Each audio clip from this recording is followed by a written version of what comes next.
Big TV భక్తి సమాచారం WhatsApp ఛానల్లో జాయిన్ అవ్వండి. అన్ని విశేషాలు ఎప్పటికప్పుడు తెలుసుకోండి.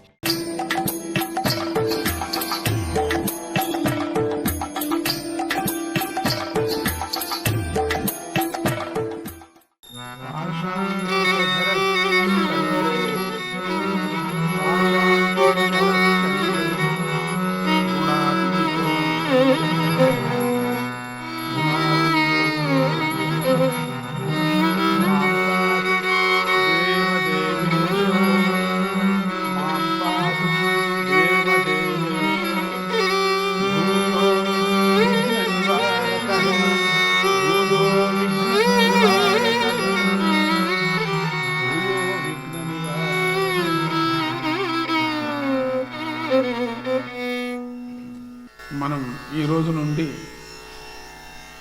భాగవత భక్తుల కథలను చెప్పుకోబోతున్నాం. భాగవత అంటేనే భక్తుడు అని అర్థం.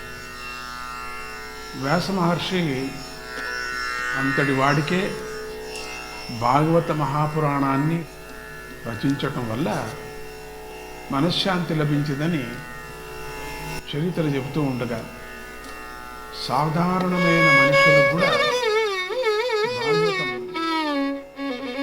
ఎంతెంతగా ఉపయోగపడుతుందో వేరుగా చెప్పవలసిన పని. భాగవత అనే పదానికి భగవతి భక్త అని నిర్వచనం. అంటే భగవంతుడి విషయంలో భక్తిభావం కలిగిన వాడు అని అర్థం. నిజానికి ఆస్తికులందరూ కూడా భాగవతులే. కానీ భాగవత అనే పదం వినగానే మనకు విశేషంగా కొందరు భక్తులు చెప్తూ ఉంటారు, గుర్తుకొస్తూ ఉంటారు. ఎందుకు అలా అంటే ప్రాణులందరూ తమ ప్రాణాలను అమితంగా ప్రేమిస్తారు. ప్రాణం నిలుపుకోవటానికి ఏదైనా చేస్తూ ఉంటారు. కానీ కొన్ని సందర్భాల్లో ప్రాణము అల్పాయుష్గా ఉండవచ్చు. అల్పాయుష్లో సమయంలోనే కూడా భగవంతుణ్ణి తలుచుకోకపోవచ్చు. ఇక పూర్ణాయస్సు 100 సంవత్సరాలు నిండినప్పటికి కూడా భగవంతుణ్ణి తలుచుకోకపోవచ్చు. తలచరు. వాళ్ళిద్దరూ కూడా దురాదృష్టవంతులు. అల్పాయుష్లో ఉండినటువంటి వాళ్ళు భగవంతుణ్ణి తలిచారంటే ఇంకంతకన్నా భాగ్యం లేదు. ఇక పూర్ణమైనటువంటి ఆయస్సు ఉండేవాళ్ళు కూడా తలిచారంటే అంతకన్నా మహా తపస్సులు ఎవరు ప్రపంచంలో లేరు అని చెప్పవచ్చు. అందుకని ఈ ప్రాణం మీద చాలా ఇష్టపడతారు జనం. దానికోసం ఏమైనా చేస్తారు. ఇది అందరికీ తెలిసినటువంటి విషయమే, మనం అనుభవంలో ఉన్నటువంటి విషయమే. భాగవతోత్తములైనటువంటి కొందరు మహాత్ములు భగవంతుడిని తమ ప్రాణాల కన్నా ఎక్కువగా ప్రేమించారు. అది భగవతత్వం యొక్క విశేషం. అటువంటి వారు పరమ భాగవతులయ్యారు. ఈ పరమ భాగవతుల పేర్లను స్మరించినా కూడా భక్తి తత్వం అర్థమవుతుందని వారి యొక్క నామస్మరణకు ఫలంగా చెప్తారు. భాగవతంలో అత్యంత ప్రధానమైనటువంటి భక్తుల్లో ప్రహ్లాద, నారద, పరాశర, పుండరీక. ప్రహ్లాద, నారద, పరాశర, పుండరీక. వ్యాసాంబరీష, శుక, శౌనక, భీష్మదాల్బ్యాన్. వ్యాసాంబరీష, శుక, శౌనక, భీష్మదాల్బ్యాన్. రుక్మాంగదార్జున, వశిష్ఠ, విభీషణాదీన్. రుక్మాంగదార్జున, వశిష్ఠ, విభీషణాదీన్. పుణ్యానిమాన్ పరమ భాగవతాన్ స్మరామి. పుణ్యానిమాన్ పరమ భాగవతాన్ స్మరామి. విన్నారు కదా ఈ శ్లోకం. ఈ శ్లోకంలోని వారందరూ కూడా భక్తికి పరాకాష్ఠగా నిలిచి భగవంతుడి దర్శనాన్ని పొందిన వారే వీళ్ళంతా కూడా. భాగవతం భక్తిని పెంచుకోవటానికి, ఆ భక్తితోనే భగవంతుడిని దర్శించటానికి చాలా ఉపయోగపడుతుంది. భాగవతంలో భగవంతుడికి సంబంధించిన అన్ని విషయాలు కూడా ఉన్నాయి. ఆ విషయాలను చెప్పేది కనుక భాగవతం అని పేరు వచ్చిందని కొందరు అంటారు.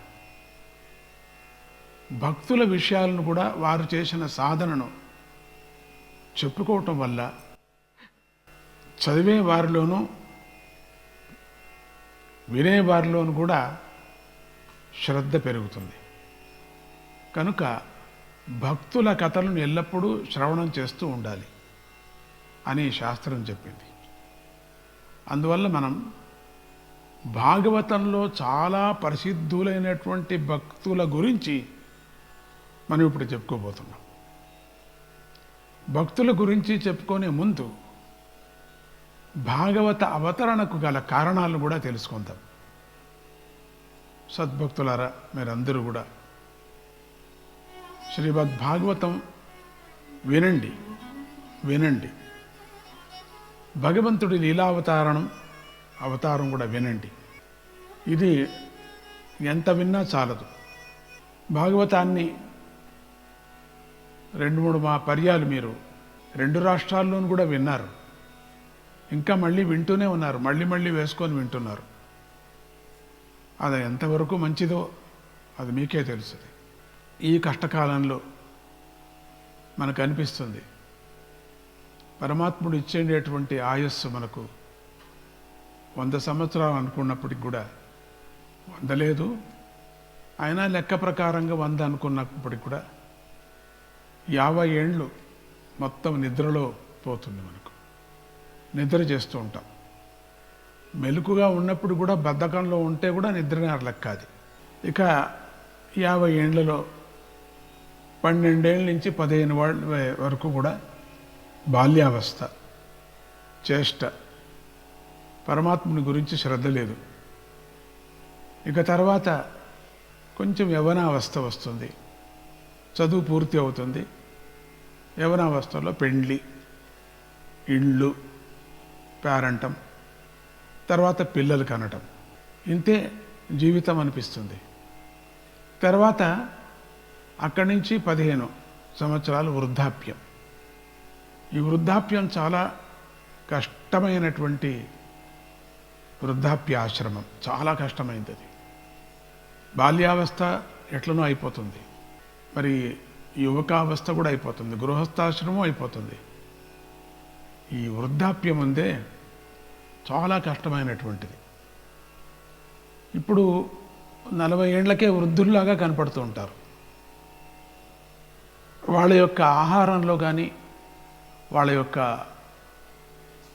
చేష్టల్లో, అంటే ఇంగ్లీష్లో బిహేవియర్, వాళ్ళ యొక్క ప్రవృత్తి బాగలేకపోవటం, చెడు గుణాలకి లోనవటం, డబ్బే ప్రధానం అనుకోవటం, ఇంకొకటికి మోసం చేయటం, అబద్ధాలు ఆడటం, దీంతో కాలహరణ చేస్తూ ఇక పిల్లలు కనటం.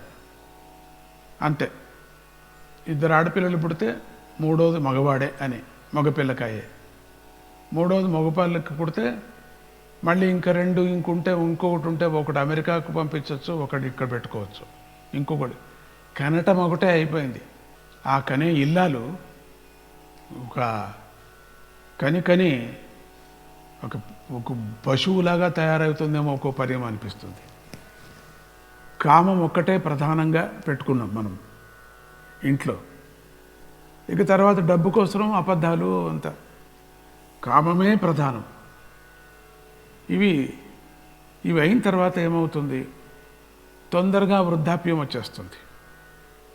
చాలామందికి 40 ఏండ్లకే వృద్ధుల్లాగా కనపడుతూ ఉంటారు. 40-45 ఏండ్లకే ఏమిటో ఒక మాదిరిగా ఉంటారు. 50 ఏండ్లకే పళ్ళు కూడా రాలిపోతాయి. అంటే వాళ్ళలో ఒక 3 గుణాలతో సంబంధించినటువంటి సత్వగుణాన్ని అభివృద్ధి లేక తమో రజస్ గుణాలతో బ్రహ్మచార్యాన్ని పాడు చేసుకొని వీర్య నష్టం చేసుకొని వాళ్ళలో అన్ని చేష్టలు ఉడికిపోతాయి. ఇక సంసారం బరువు అవుతుంది. తెలియకోకుండా కనీసం 4-5 పిల్లల్ని ఇప్పుడు మళ్ళీ మనకు బరువు అవుతుంది. పరమాత్ముడిని దూషించటం కానీ భజించటం లేదు. ఇక ఇది వృద్ధాప్యం యొక్క స్థితి. ఏం పరమాత్ముడు ఏం రాసి పెట్టాడా మనకు? కాంట్రాక్టరా? మనం ఏ పని చేసినప్పటికి కూడా కొంత శ్రమ వహిస్తేనే ఆ శ్రమకు ఫలితం ఉంటుంది కదా. లేకపోతే ఊరూరికే ఒక చెట్టు వేసి దానికి నీళ్లు లేకపోతే, మంచి ఎరువు వ్యవసాయం లేకపోతే ఆ చెట్టు పెద్దదయ్యేది ఎప్పుడు? మరి మనకు ఫలాలు ఇచ్చేది ఎప్పుడు? అది చూడండి. అందుకని పరమాత్ముడిని నువ్వు భజించకపోతే నిన్నెవరు రక్షిస్తారు? రక్షించడు. భజించిన వాళ్ళకే రక్షించడు, ఇంకా ఏదీ లేని వాళ్ళకి ఎట్లా రక్షిస్తాడండి? రక్షించడు.